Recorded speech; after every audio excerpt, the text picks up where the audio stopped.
The protagonist appears in front of his porter to shield him from Hecatan. He unleashes the fiery breath of the Flame King from his sword to distract the giant, and in that moment, he grabs the old man and makes a swift exit through the gate just before the Titan can catch up to them. As the gate slams shut, Desao emerges on the other side, clutching the gate cube in his hand. He quickly realizes that facing the Titan is beyond his current capabilities. The scene shifts to the Korean Hunter Association building, where a flashy car pulls up to the gate. The guards request to see the driver's identification, and when the windows roll down, one of them is taken aback by who it is. Inside one of the interrogation rooms, Yunam is restrained by devices likely meant to suppress her powers. Ki-hong sits across from her, typing on his laptop, while the branch manager observes from the other side, wondering why the enforcement officer is so eager to arrest their hero. A Hyang bursts into the room with urgent news, but upon glancing through the glass, she realizes she's too late. The branch manager is frightened to see Alon holding onto Ki-hong from the other side. The supposed number 1 hunter snaps a photo and mocks Unmai for her pitiful state, which infuriates Ki-hong. The enforcer then asks Alon if he's come to rescue her. Just then, the branch manager storms in, scolding Alon for his rudeness. Ki-hong, barely keeping his cool, tells Alon to let go of him before things escalate. Alan quickly complies and simultaneously frees Uni from her restraints. The manager chides Alon for bypassing proper procedures to free a prisoner, but Ki-hong, simmering with rage, decides he wants to test how strong the world's number 1 ranker is. He throws a punch, and Uni prepares to confront him too, but Alan intervenes, urging them to calm down. In an instant, Ki-hong's power vanishes, leaving him in shock. Uni insists that they need to look into our hero's abilities, as they're not typical for an awakened person.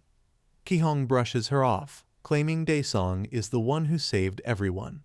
Alon agrees that the protagonist did well, suggesting the Korean Association verify Daesung's powers.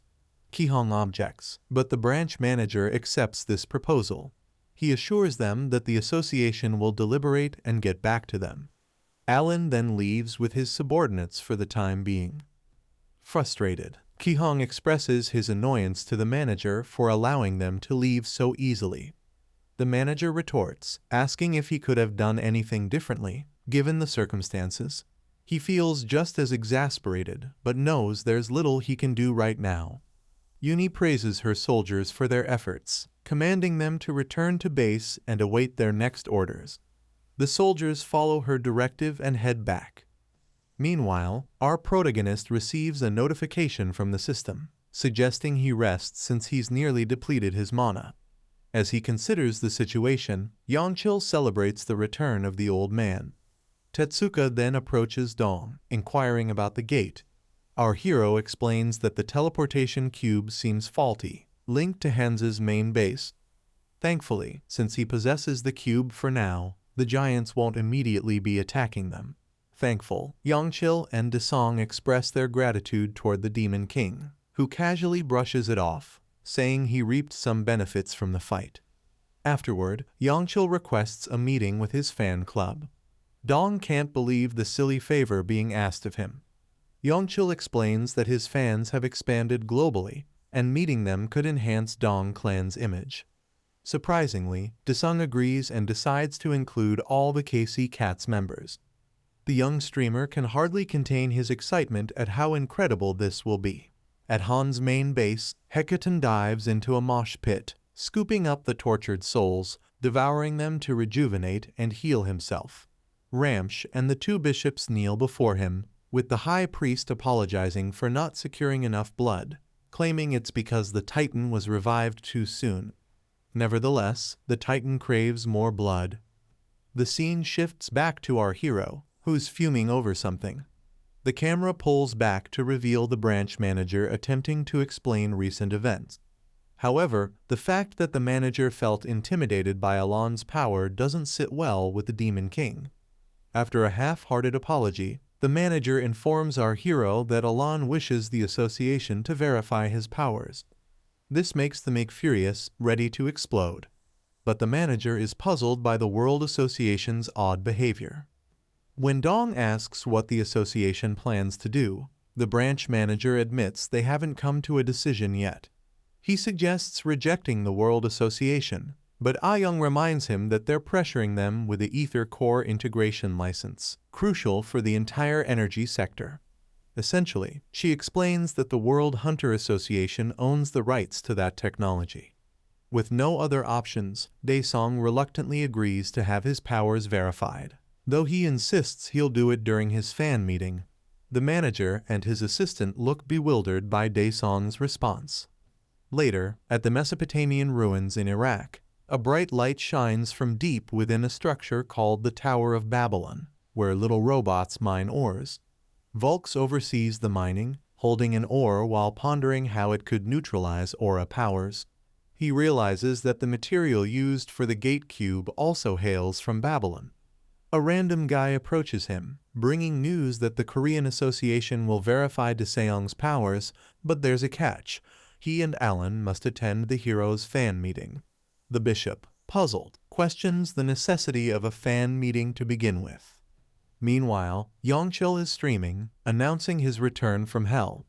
The leader of the Porter clan joins the stream, welcoming subscribers. Yongchil is astounded by the skyrocketing viewer count as he begins to share his story. He mentions that they survived thanks to the protagonist, recounting how on the third day of the old man's capture, our hero finally arrived. Yongchil hands the stage to the old man, who then narrates the harrowing experiences he witnessed. He laments being powerless to help as he watched others suffer. As he tells his story, Yongchil notices international viewers joining the stream, with the chat filling up with complaints about missing family members. The old man continues, stating he held on until the protagonist came to save them. Suddenly, Yongchil receives a call from our hero. The Demon King instructs him to connect the phone to the speaker, bringing it closer for everyone to hear. Dong introduces himself to fans, inviting them to ask questions during the meeting, and announces it will take place at the World Hunters Association building. Just as he's about to finish, the server crashes, cutting off the stream. Yongchil tells Daesung about the disruption, and the Demon King congratulates him on a job well done. The young streamer tears up when he hears the hero call his name. Meanwhile, our hero plots to eliminate the undesirable elements at the World Hunter Association. At the building, the president meets with his brother and Unum, who informs him that Babylon ore is now laid out on the floor. She assures him that even the strongest hunters will be rendered powerless once the magic circle is activated. Alan asks his brother if he's given up on confining and using the protagonist, but Darren plans to turn the fan meeting into Daesung's funeral. Back at Hunter Hall, Joneong activates a teleportation cube, allowing our hero and his subordinates to come through. Although Desao is fine, the girls are still recovering from motion sickness. Cho Young reconnects with her former clan leader, thanking him for looking after her. He expresses his gratitude to our hero for taking care of Cho Young. The man also mentions that Dr. Dong Hyuk is thrilled about the gate research and will likely yield significant results soon. Alan appears, welcoming the protagonist. However, Desao and Joneong don't seem too pleased to see him. The girls, on the other hand, are awestruck at the presence of the world's top hunter. Alan tries to strike up a conversation but finds our hero unresponsive. Desao points at Alan, demanding to know who gave him the authority to take his prisoner. Cho Yang worries that things might escalate, but Alan brushes it off, claiming he's just following the orders of the association president. He then betrays his brother, pointing fingers at him for everything and urging Daesung to take him down. The hunters are taken aback by this sudden twist, leaving our hero bewildered about Alan's true intentions. The clown instructs them to follow him to the 7-star hotel room he's prepared. The hunters watch in silence as he walks away. Back at the association building, Uni tells Darren that our hero has gone to the hotel room set up by Alan. He instructs her to tighten security and scrutinize anyone who interacts with Daesung.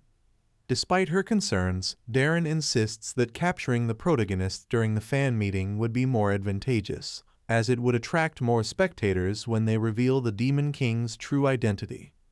On the day of the fan meeting, hundreds gather at the venue, with newscasters ready to report on every detail.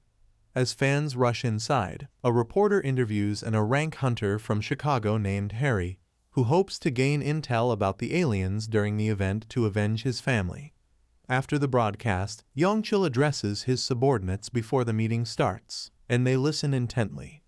Once the hall fills up, he summons Desung to the stage. Our hero, accompanied by Seo Yan and Cho Yong, steps onto the stage, and as he tries to greet his fans, the lights go out, causing confusion among the audience. The main stage lights up again, and cheers erupt.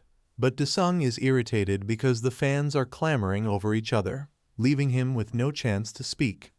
Cho Yong warns that their enemies have activated their plan. Suddenly, a gate appears on stage, and a red monster emerges, sending the crowd into a frenzy. As the monsters pour out, the audience mistakenly believes the protagonist opened the gate. The hunters also find themselves powerless due to the magic circle. Daesong is impressed by his enemy's clever ploy against him and communicates with Hanel via earpiece, requesting him to eliminate the magic circle. Hanel agrees and takes action. In an underground facility, Yunam powers the magic circle with a core device but notices it draining rapidly. She instructs one of her men to swap out the ether core pack. As he goes to do so, a spy manages to gain access through the door with a key card. By the time Yunam spots the intruder, it's too late. Soldiers rush in to ambush the enforcement unit, and a scuffle breaks out. Yunam dons her black armor and joins the fray, while Hanel charges into the room to battle her. Using her agility, she tries to overpower the Korean hunter, but he successfully blocks her attacks. Other soldiers attempt to assist Hanel, but she dispatches them with ease. Amid the chaos, the Korean hunter instructs his comrade to deal with the magic circle while he engages in battle. Meanwhile, back on stage, the monsters create havoc, driving fans to flee in terror. The magic circle surrounding our hero starts to weaken faster than expected. He turns to Yan and informs her that the seal is down. With this news, the little brat looks forward to having some fun. She uses her powers to turn the ground into quicksand, entrapping the monsters while Cho Yong fires magic bullets to turn the tide in their favor. The vile creatures find themselves in a tight spot, unsure of what to do. As the audience realizes that the protagonist is fighting the monsters, they cheer for him, rallying behind him and urging him to take them down. Desao draws a dagger, ready for some warm-up practice against the monsters, while Darren is gripped with fear, unsure of how his plans have unraveled. Yunam rushes to him, notifying him of losing control of the sealing device room because of a traitor. They hear the sounds of battle from the other side of the door, spotting dead soldiers lying around. Dongcho and Chanks are the ones responsible, searching for the association's president. Suddenly, light threads appear, but Heron uses her shields to guard her teammates. Alan steps forward, pretending that his powers aren't working as he tries to manipulate the situation. Chang decides to confront him, while the others chase after Darren. Before Alan can finish his nonsense, Chung charges at him. The clown ensnares the hunter with his aura threads, leaving Chung humiliated. He then pretends that Korea's top hunter is too strong for him, letting the others go while Heron and Dongcho remain oblivious to Alan's true intentions. Taking advantage of the chaos, they push onward toward Darren's room. Dongcho assaults the door with lightning, but his efforts prove ineffective against its barrier, reminiscent of the Absolute Protector. As he struggles to break it down, Heron notices someone inside the office. Yunam warns Darren that they must evacuate since they can't contain the hero if his powers aren't sealed. Darren resolves to escape through the gate cube, planning to return for the Babylon ore later. However, as he makes his move, a sword slashes through the door, striking fear into the president. The door shatters, revealing the Demon King, who confronts them, questioning whether they think it's amusing to ruin his fan meeting. The other three hunters are tangled up with Alan. Chang uses his aura skill against the clown, but Alan manages to block it with his threads. Despite Chang's furious slashes, Alan easily dodges and closes the gap between them. The Korean hunter quickly jumps back to avoid getting into trouble. The world's top hunter starts to recognize that Korea's #1 hunter is quite formidable. Chang finds himself getting worn out fast, as Alan's strength exceeds what he anticipated. Then, the clown drops a bombshell, revealing that he's actually the second best ranker in the world. Chang is puzzled by this claim, but Alan hints that he could snag the #1 spot if his brother and our hero end up taking each other out. Meanwhile, they spot a group of fans being evacuated by Cho Yang and Soon, who are working hard to get civilians to safety and prevent any casualties as the crowd rushes for their lives. Back in the building, Darren praises the protagonist for breaking through the absolute barrier. The Demon King advises him to choose wisely when picking his next target, in case there is a next time. The president doubts Daesung is even human and thinks he and the Haunt's aliens share similarities, but our hero calls him out for making deals with those very aliens. On another note, Darren believes the Demon King drew his immense power from the Haunts. He points out that the summoned creatures under his control radiate the same aura as the monsters from the gate. Darren also expresses concern about the ominous aura coming from our hero. Dongcheol and Heron sense that the Demon King might be in trouble. Just then, the director steps in to confront the association president. Darren asks him to identify himself, and the old man introduces himself as Korea's #1 hunter. Dongcheol asserts that Daesung is the best hunter in the entire universe and says Darren's perspective is too clouded to see the truth. Feeling belittled, the president reacts harshly and labels the old man a trash hunter. This infuriates Dongcheol, prompting Heron to calm him down. Daesung insists that their planet is different from Hell, stating he knows people like Darren who only speak the truth after being beaten down. He vows to give the president a beating he won't forget. Darren then activates an ability known as Super Awakened Paladin, donning heavy armor while wielding a hammer and shield. As the hunters shield themselves from the blinding light, the president moves to strike our hero down with his hammer. Dao uses his aura skill, Nullification, to block the attack, leaving the president shocked by his strength. The sheer force pushes the president back.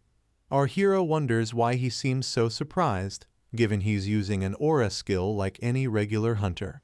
He throws a powerful haymaker that sends the president flying through the walls. Darren crashes onto the stage, blood spilling from his nose, scrambling to his feet and realizing he's hurt. Naturally, this infuriates him. Daeyoung then employs a stealth skill, surprising the president. Darren starts getting pummeled like a punching bag, so he quickly erects a barrier around himself.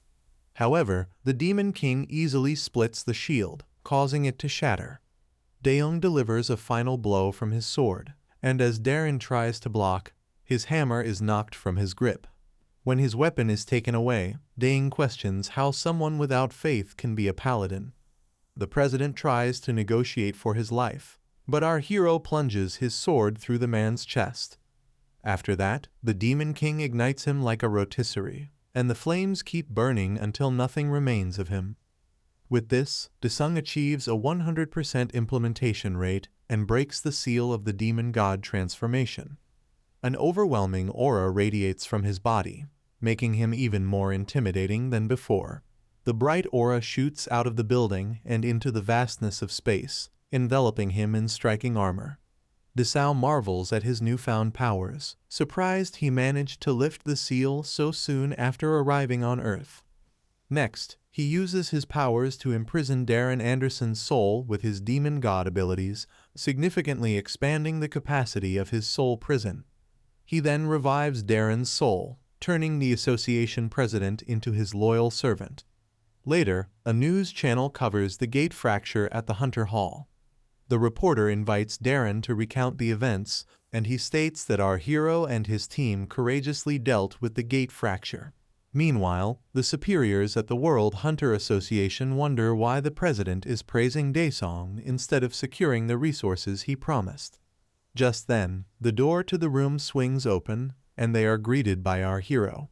One of them calls for their guardians to come quickly. Some people rush in, and our hero finds himself surrounded by 4 guards.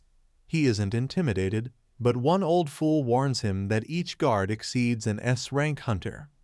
Before the guards can react, the Demon King ensnares them with fiery chains and incinerates them on the spot. He then asks the old man if they are done with their petty tricks. The men suddenly feel a fear they've never experienced before. Moments later, Daesung strides out of the building after dispatching everyone inside. He meets up with his servant Darren and asks why only 3 men were present.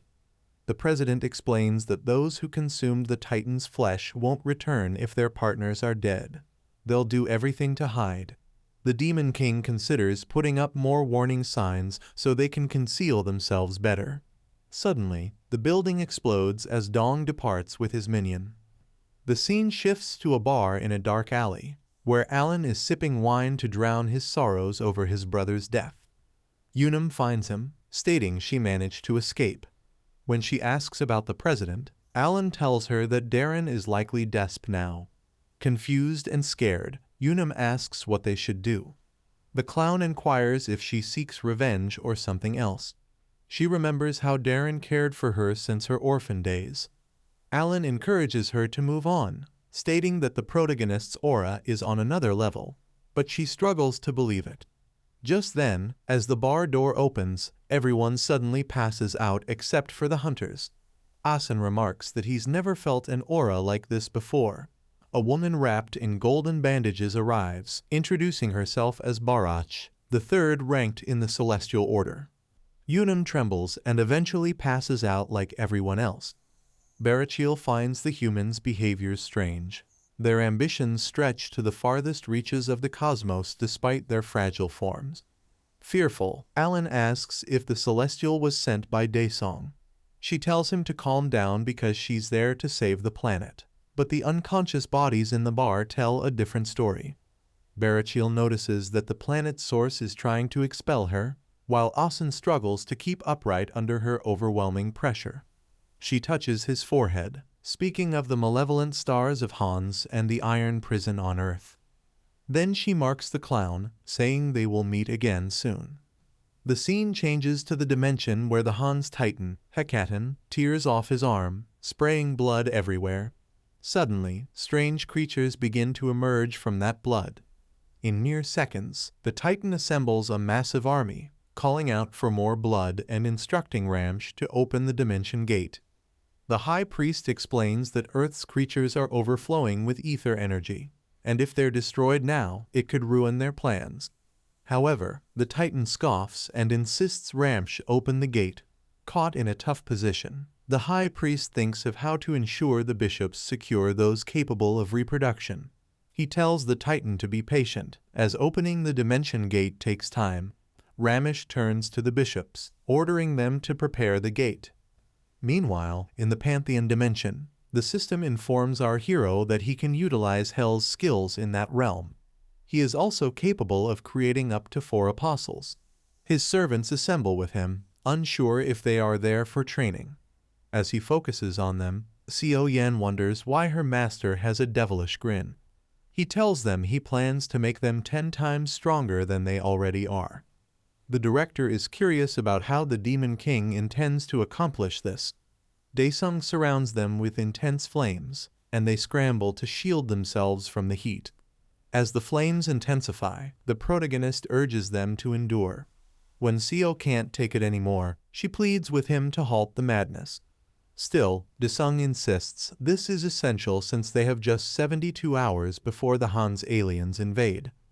At the Korean Hunter Association, Chairman Jung-ho steps out with his assistant, who tells him the time has come. He enters a meeting room with the branch manager and several dignitaries. The screen displays Darren's image.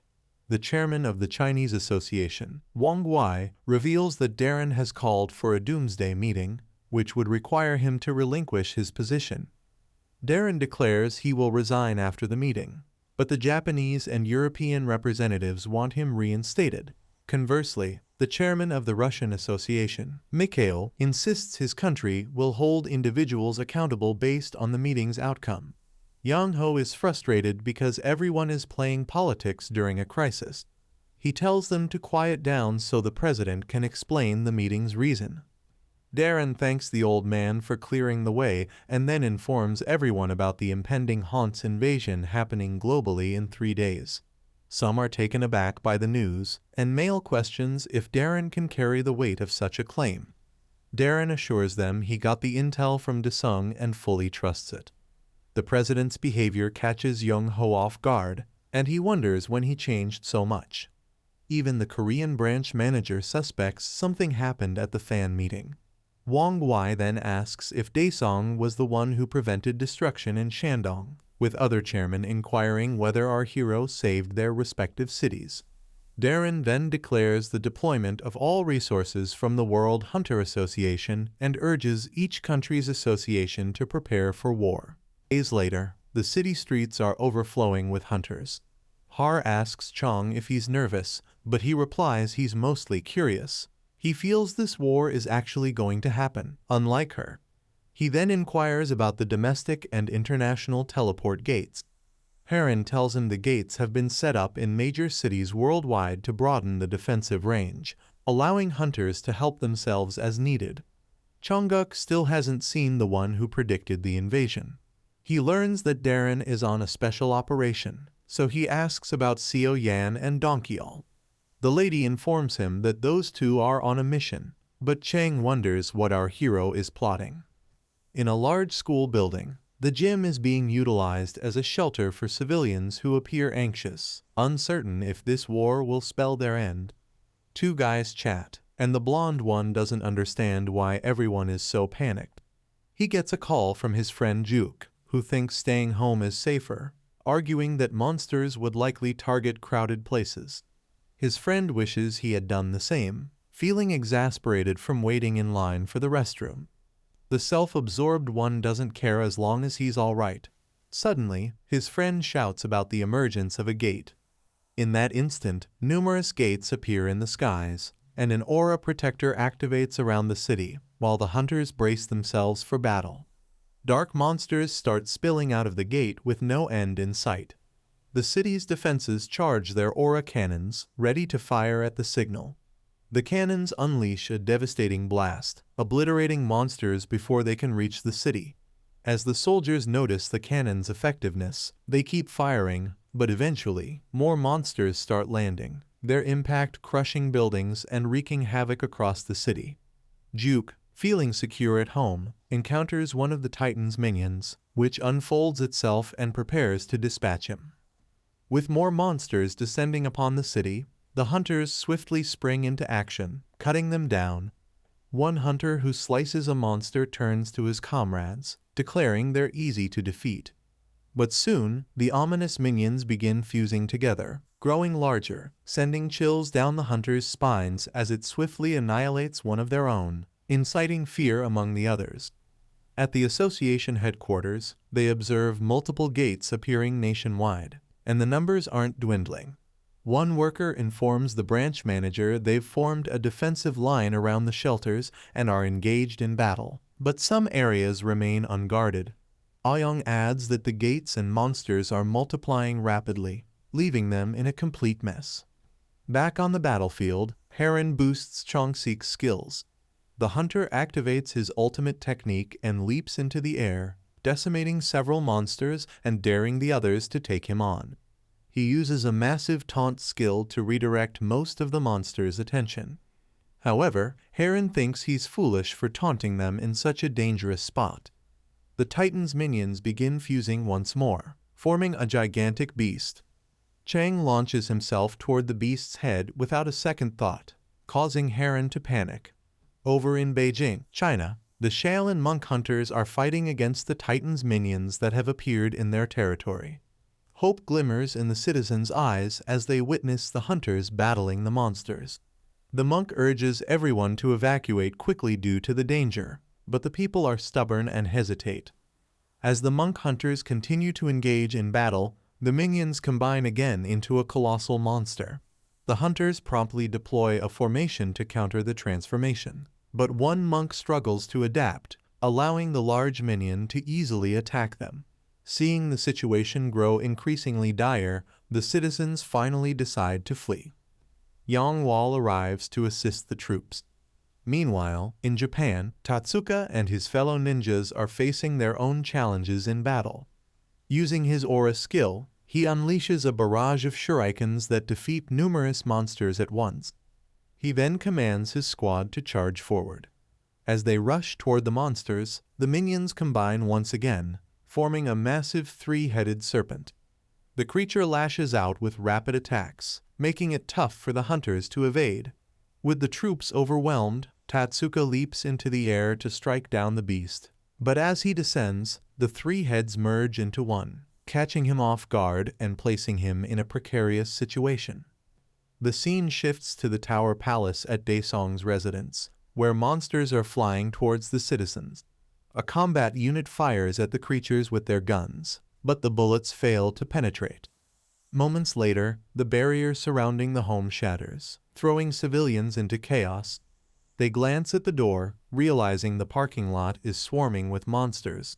The vile creatures wreak havoc in search of their next victims, while our hero's family hides in their apartment, trying to remain quiet. His mother prays for her son to come and rescue them. Just as a monster is about to break through the door, it's blasted away by a beam.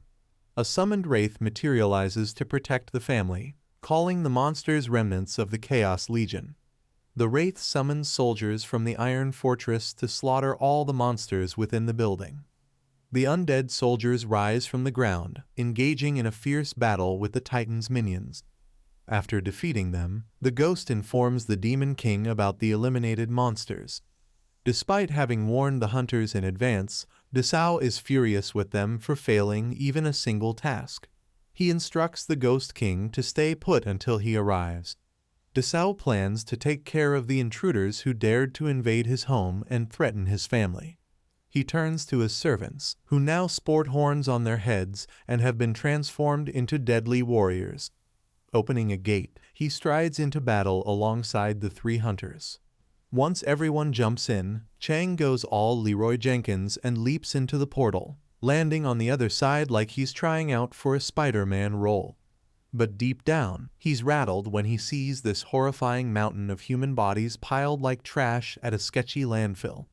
Then it hits him he's actually standing on top of the Titan's massive hand with all of them. Forgetting about that nightmare situation, he bolts away as if his life depends on it. As soon as he springs off the hand, the Titan clenches its fist like it's crushing a soda can, turning every poor soul inside into a pulp and casually gulping them down like some cursed raspberry smoothie, now energized by that human battery power. The giant casts a glance at the white-haired boy, who stands frozen in awe, processing what feels like a boss fight on nightmare mode. Suddenly, another portal opens, and more bodies come raining in as snacks for this oversized menace, making Chang break out in a cold sweat. It feels like there's absolutely nothing he can do here. Amidst the chaos of falling bodies, our masked ninja makes his dramatic entrance, instantly hit with the biggest what the hell moment of his life as he takes in the absurdity. Chang urgently yells at Tatsuka from below, telling him to jump off the cliff before he gets snapped out of reality by Thanos. Tetsuka glances at him, confusion written all over his face, but then shifts focus to the massive monster pulling him and the rest of the civilians right toward its gaping mouth without a second thought. The fearless samurai charges ahead and launches his divine lightning skill right at the Titan's ghastly face, only to watch in disbelief as the beast gobbles it down like a breakfast snack. Tetsuka mutters some top-tier curses at his bad luck, realizing the monster is about to devour him like dessert after the appetizer.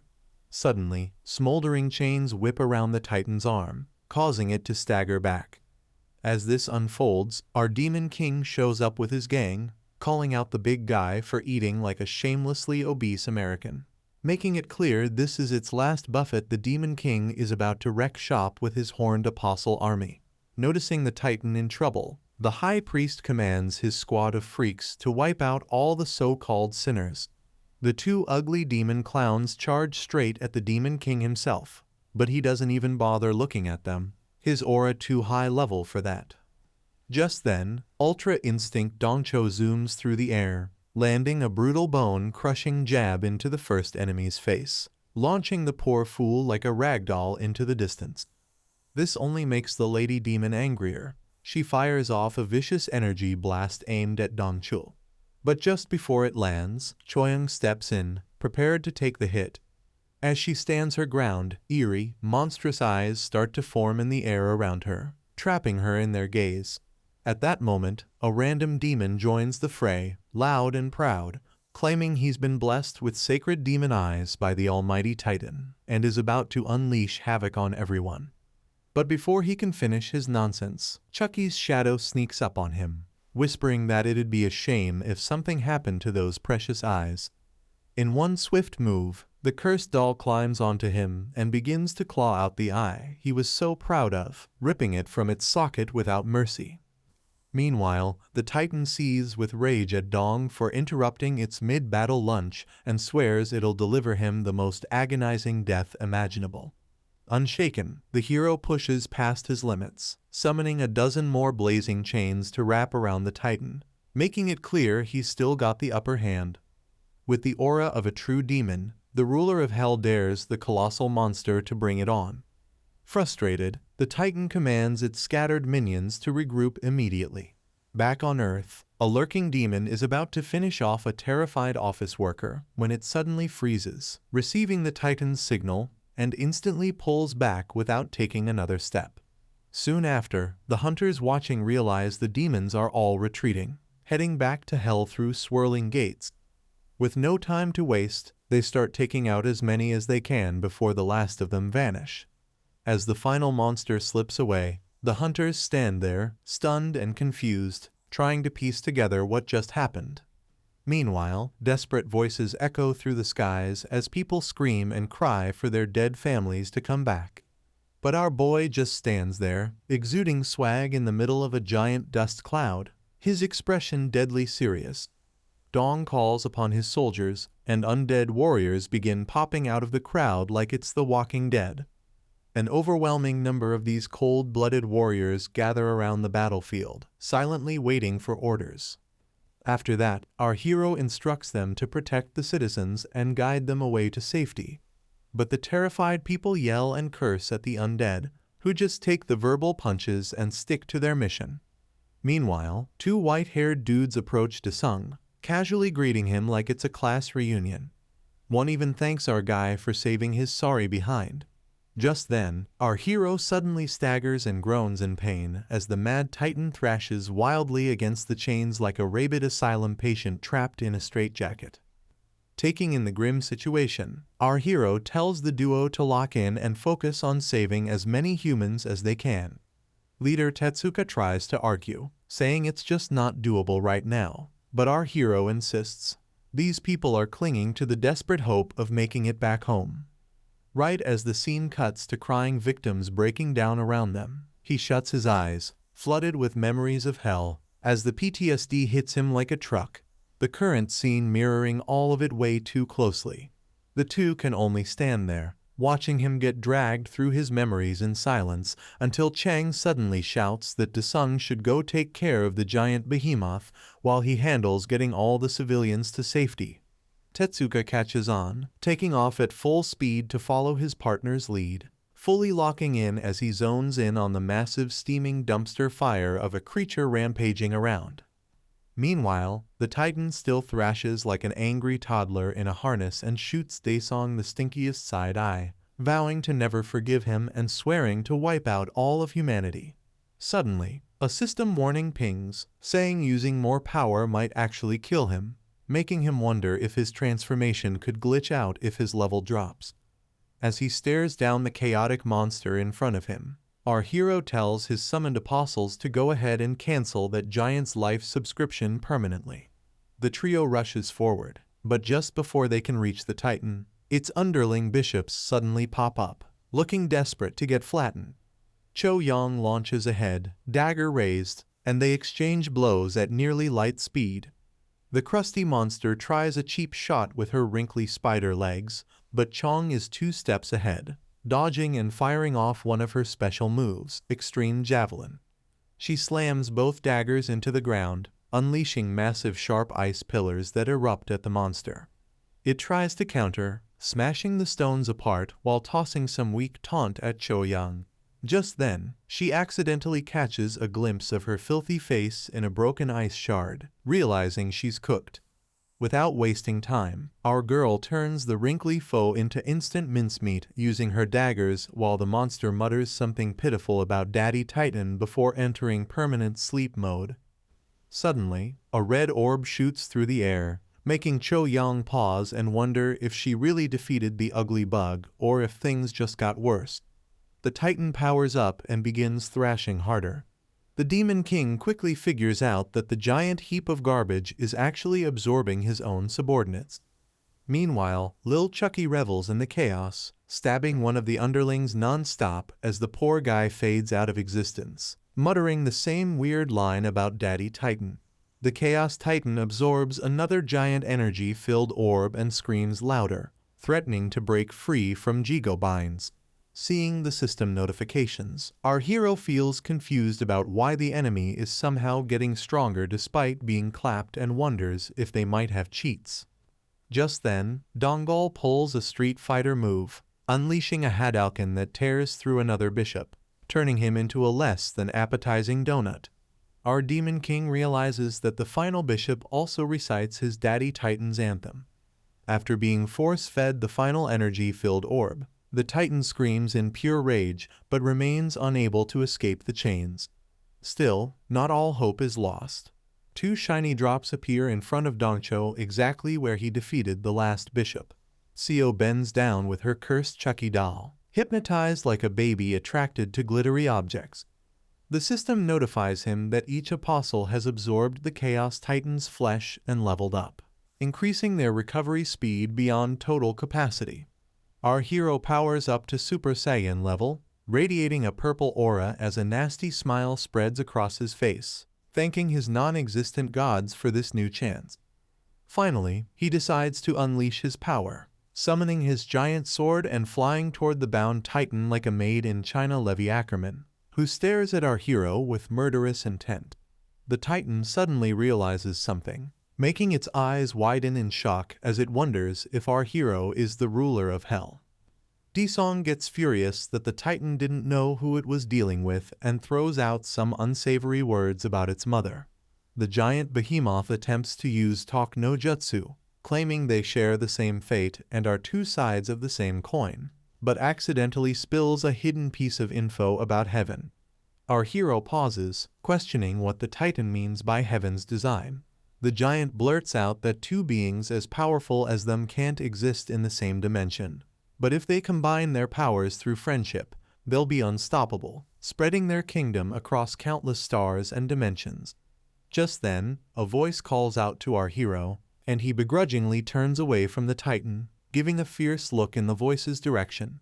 Chang reports that all the humans have been evacuated, but our hero has another plan. He smirks, telling Chang to skedaddle as well, or he'll end up as collateral damage. Locking back in with undivided attention on the Titan, he lets it know that it ticked all the wrong boxes and has chosen a premium first-class ticket straight to Pound Town with a beating from him, free of charge. Suddenly, all around the Titan, portals open as his demon soldiers come pouring out like oversized knockoff superheroes. Dong raises an eyebrow in confusion, intrigued by what's unfolding while the Titan screams at his underlings to regroup as fast as possible, still struggling against the chains holding him down. Disung grows even more irritated, telling the massive steaming pile of flaming trash to stop struggling and accept its doom like a good little boy. With a murderous glint in his eyes, he activates one of his signature moves, Execution Slash, summoning a giant glowing sword above the Titan, ready to slice him like sushi. The Titan, driven by fear and panic, barely tears his hands free and weakly raises his arms in a last-ditch attempt to block the blow. He screams that he'll rip our hero apart piece by piece, but only ends up looking even more pathetic. Daesong repeats his command, yelling at the Titan to quit fighting and just accept his death already. Just then, a system warning pops up, telling our hero to be careful or the mana loss will seriously harm his body. The Titan still can't move, yet somehow holds the massive sword at bay, begging his lackeys to step in and stop the white-haired devil. He shouts for his loyal soldier Ramsh, who's creeping up behind Dongcho, but the poor guy has no clue that the protagonist comes with built-in plot armor. Still, he gives it a shot, swinging wildly and letting out an awful scream. Daesong vanishes from Ramsh's sight, leaving him to strike nothing but empty air as his staff crashes to the ground with a dull thud. Ramsh experiences a full-on nanny moment, still unaware he's been outplayed while Sion traps him in a magic prison, summoning his spellbook. He prepares to go after the apostle who just embarrassed him, but suddenly his Bluetooth connection with his arm cuts out, and the limb drops to the ground. Turns out, Dongcheol blasted through him like a runaway freight train and took the monster's arm clean off at light speed. Spinning back around, the apostle charges at the bishop, telling him to say his final words.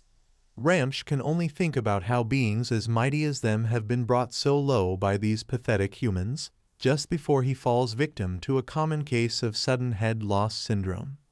Back amidst the fray, Dong puts every last ounce of energy into his strike, while blood drips from his nose.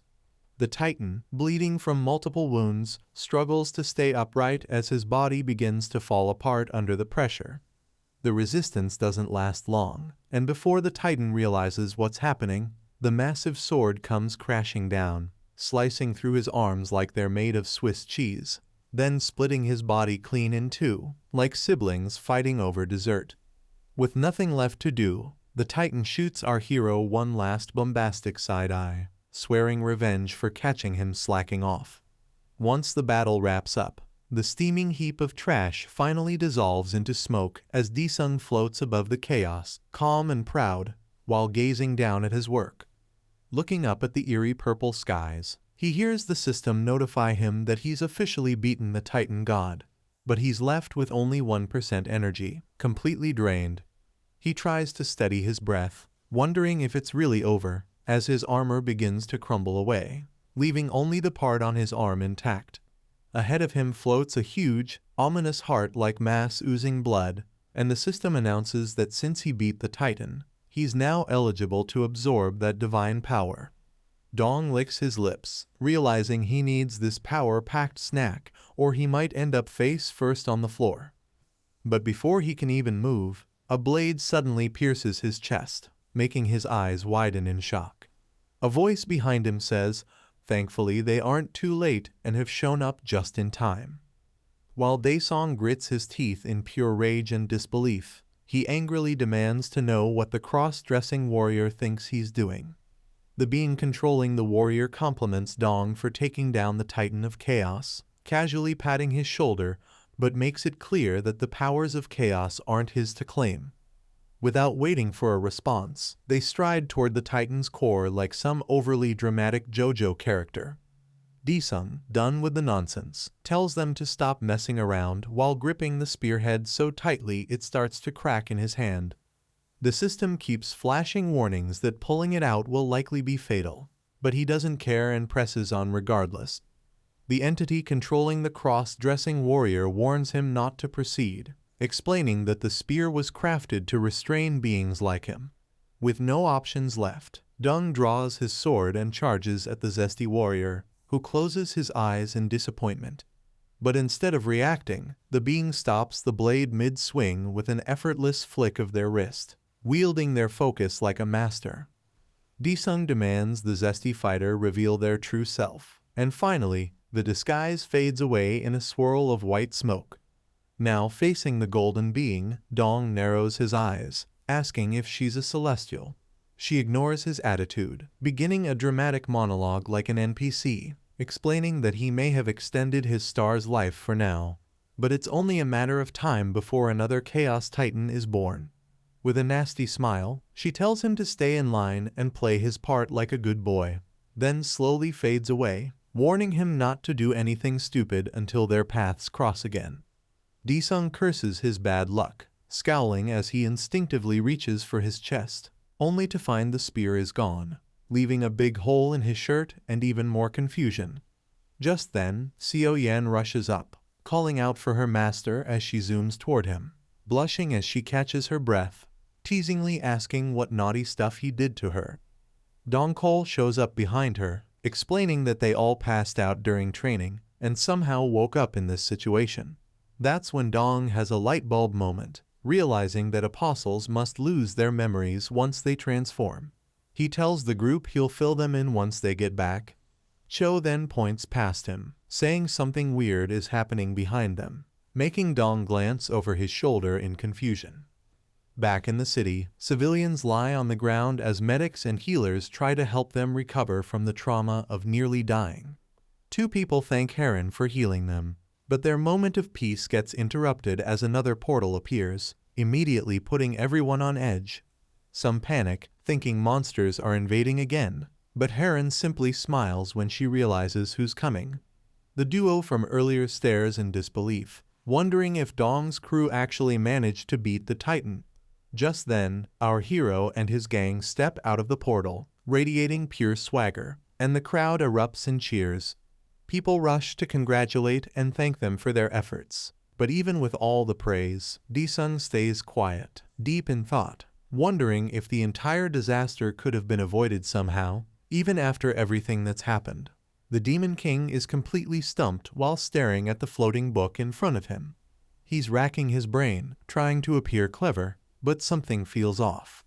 This book is named Pantheon, just like his own system, which makes him wonder if there's a connection. Suddenly, the system pops up with the book's info, asking if he wants to use it to transport something, or maybe even change the present by sending someone through dimensions, but it comes at the cost of the caster's life.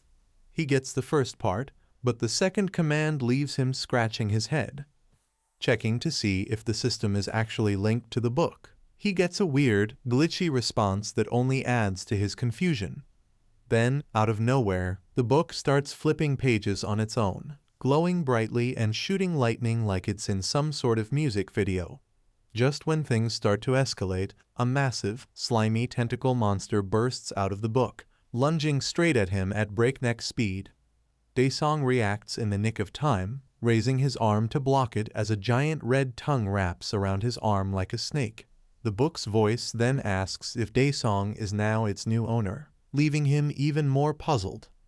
It's been 3 years since the apocalypse, and everything seems to have settled down with hardly a trace left of the chaos. The scene shifts to the United States, where tall buildings and congested streets fill the landscape. At the Bureau Auction House, things are calm for now. A crowd gathers for a special event, and the host steps up, telling everyone to brace themselves because the auction is starting soon. They're in for a chance to grab some gate orbs.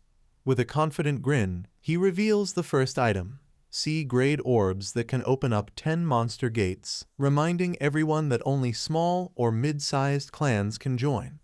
Reaching into a black box on the table, he pulls out what looks like a plastic ball and reads the name inside, announcing Country Clan as the lucky pick and congratulating them. A faint tremor shakes the room, but nobody pays it much mind as the announcer prepares for the next draw. The shaking intensifies, causing panic in the crowd. Some people get up to leave, thinking there might be a fire, but just then, a guard bursts in to inform the host that someone has stolen all their orbs. The announcer nearly goes into shock, beads of sweat rolling down his face. Heavy thuds echo as the auction house guards rush toward the noise, with an old man trailing behind. They freeze at the sight of an unconscious guard by the vault door. Without wasting time, the announcer shouts for another guard to inform Chairman Chanho about the incident. Next, we zoom in on a huge mall buzzing with life, packed with shops selling just about everything. Daesung's sister stands outside a clothing store, glued to her phone, scrolling without a care. A smooth voice calls out to her, and she looks up to see a goth girl dressed in black, who would easily score a 10 out of 10. The girl smirks and teasingly asks who Sion is trying to impress with her outfit. Sion's cheeks turn red as she fidgets with her hair, awkwardly claiming she just needed a break after dealing with the gates. Jae-soo smirks even more and jokes that she must be going all out for her innocent little brother, which flusters Sion like a cat caught in a corner.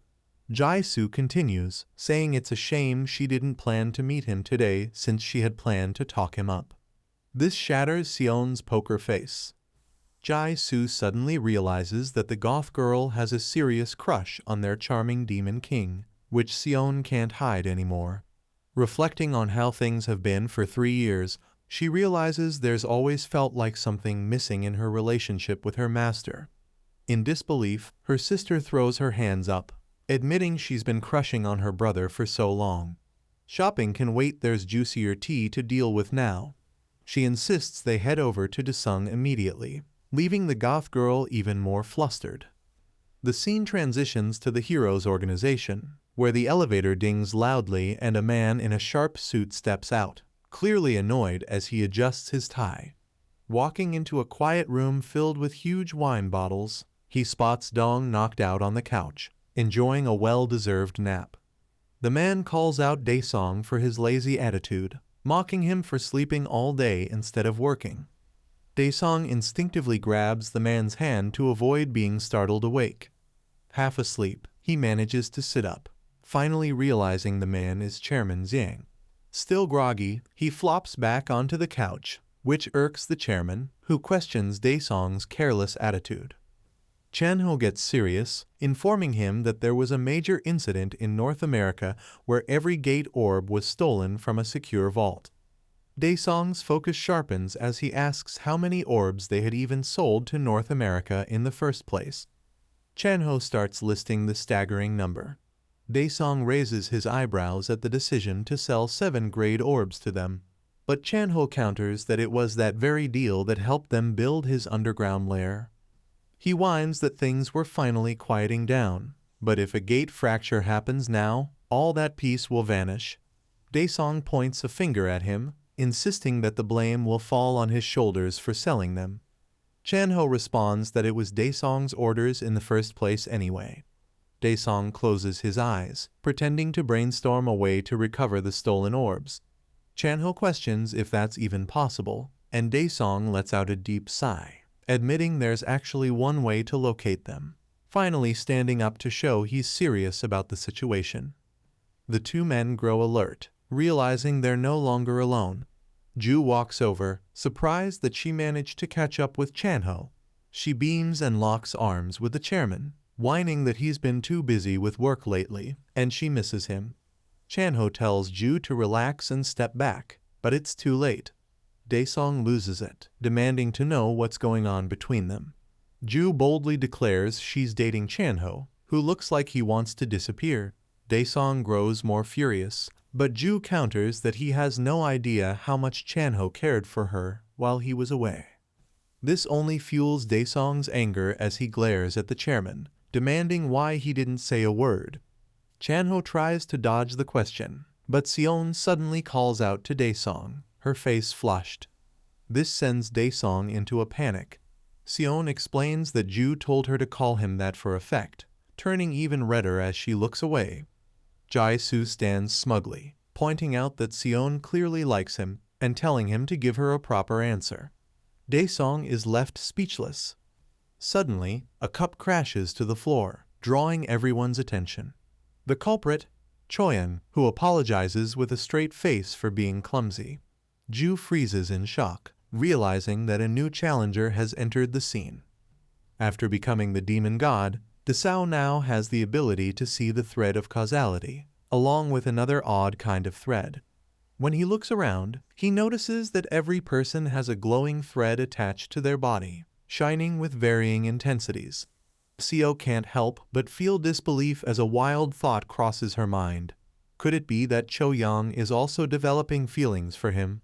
Interestingly, Cho Yang finds herself pondering the same thing and begins to wonder if the goth girl secretly harbors a crush on their master as well. Desao, with laser focus, observes the threads and sees that they've become stronger since their transformation, which now seems to amplify everyone's emotions. Suddenly, Chanho snaps him out of his thoughts by finally finding the courage to confirm what Jai-Su had told him. He admits he wants to date her, causing Jai-Su to blush deeply and quietly call his name while trying to hide the rosy flush spreading across her cheeks. Feeling a bit annoyed, Desao mutters that, even though he's not thrilled about them dating, there really aren't any better options. His gaze sharpens as he turns to the chairman, asking if he's genuinely ready to stand by his words. Chanho nods firmly, and somehow that convinces the demon lord to approve their relationship, leaving both lovebirds completely taken aback. Jai-Su tightens her grip on Chanho, questioning him to see if he truly meant everything he just said, while the chairman grins from ear to ear. Jai-Su thanks him, genuinely touched, but the other two girls just stand there, unsure of what to say next. Cho-young steps in to break the awkwardness by walking over to Jai-Su, congratulating her, and the two clasp hands like true best friends. Seo tries to slide into the moment by leaning in to whisper to Jai-Su about their earlier deal, though she clearly didn't expect to see Cho-young here. Desao stays grumpy, frustrated that his beauty sleep got interrupted, and waves the others away, wanting to be left alone to handle whatever strange business he is going on elsewhere in the bustling city. Meanwhile, a random woman goes all out with a wild religious sermon, handing out flyers and preaching about her odd little faith while repeating that the Divine Mother loves everyone. People passing by start discussing that this might be one of those newly formed cults popping up everywhere. Suddenly, a glowing purple orb appears right in the middle of the street, looking like it's about to explode. Drivers panic, trying to avoid it, and one of them slams on the brakes as the orb continues to grow larger. An NPC starts yelling that it's a monster gate, making things worse, while someone smarter calls for anyone to contact the hunters.